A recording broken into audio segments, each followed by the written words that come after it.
এটাই আমাদের নতুন বাড়ি। এখানে কাল থেকে আমরা থাকবো আর এই বাড়িটাকে সুন্দর করে নিজেদের মতো সাজিয়ে নিব। তো কালকে আমরা বাড়ি চেঞ্জ করব, নতুন বাসায় উঠবো। আর আজকে আমি বের হয়েছি বাড়িটা দেখার জন্য। আমি বাড়ির ভিডিও দেখে পছন্দ করছিলাম, সরাসরি বাসাটা দেখা হয়নি। আর কালকে যেহেতু উঠবো তাই আজকে গিয়ে দেখবো কোথায় কি রাখা যায়, রুমগুলো কেমন। আর নতুন বাসা যেহেতু উঠতেছি, নতুন ফার্নিচারও নিতে হবে, তাই সেখানেও একটু যাব। তো প্রথমে চলে আসলাম বাসা দেখতে। আমার আম্মু আর আমার ননদিনী মিলে পুরা শহরে অনেক বাসা দেখছে, দেন তাদের এই বাসাটাই পছন্দ হয়েছে। যদিও এই বিল্ডিংটা অনেকটাই পুরাতন, তবে এখানে ড্রয়িং রুম, ডাইনিং, তিনটা আলাদা আলাদা বেডরুম, মানে বাড়িটা অনেকটাই বড়। যতগুলো বাড়ি দেখছে আম্মু তার মধ্যে এটাই তার কাছে বেস্ট লাগছে। আর আমার সত্যি বলতে আলো বাতাস পূর্ণ বাসা অনেক পছন্দ। এই বাড়িতে যেহেতু অনেক বড় বড় জানালা, অনেক আলো বাতাস আসতেছে, সেই জন্য আমি ভিডিও দেখে বলছি এই বাড়িতেই থাকবো আমরা। বেলকনিটা দেখো কত বড় আর একদম পা পর্যন্ত গ্রিল। আসলে আমি এরকম আলো বাতাস অনেক পছন্দ করি। জানালা খুললেই যদি আরেকটা বিল্ডিং এর দেওয়াল দেখতে পাই, বিষয়টা আমার কাছে কেমন যেন লাগে। এই বাড়ির প্রত্যেকটা রুমে একদম খোলামেলা। এই রান্নাঘরে অনেক আলো আসতেছে, এই রান্নাঘরে কাল থেকে আমি রান্না বান্না করব।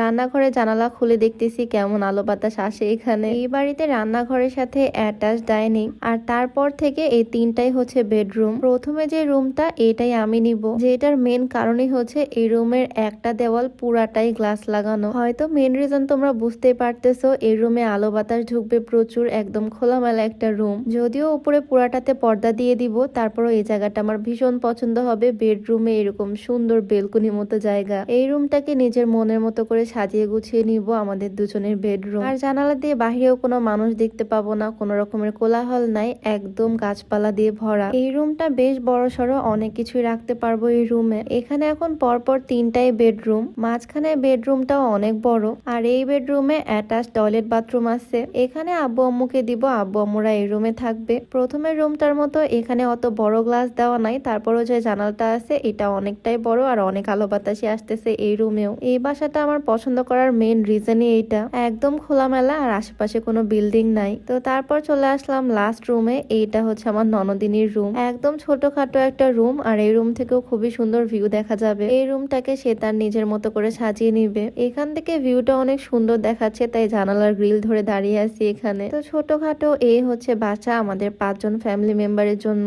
এখনকার নতুন নতুন বিল্ডিং সবগুলোতেই ম্যাক্সিমাম 2 রুমের বাসা, আর 2 রুম দিয়ে আমাদের হবে না, যেহেতু আমরা ফ্যামিলি মেম্বার 5 জন, আমাদের 3টা রুম মাস্ট লাগবেই। আর এই বাসাটা দেখার পর মেইনলি এরকম আলো বাতাস আর খোলা পরিবেশ, এরকম বড় বড় জানালার জন্য এই বাড়িটা আমার পছন্দ হয়। পুরা বাড়ি আমি ঘুরে ঘুরে দেখলাম, দেনে সে ড্রয়িং রুমের কোনায় বসে পড়ছি। কালকে থেকে এই বাসাতেই থাকবো, এই বাসাটাকে সুন্দর করে সাজিয়ে ফেলবো। সবকিছুই আস্তে আস্তে তোমাদের সাথেও শেয়ার করব।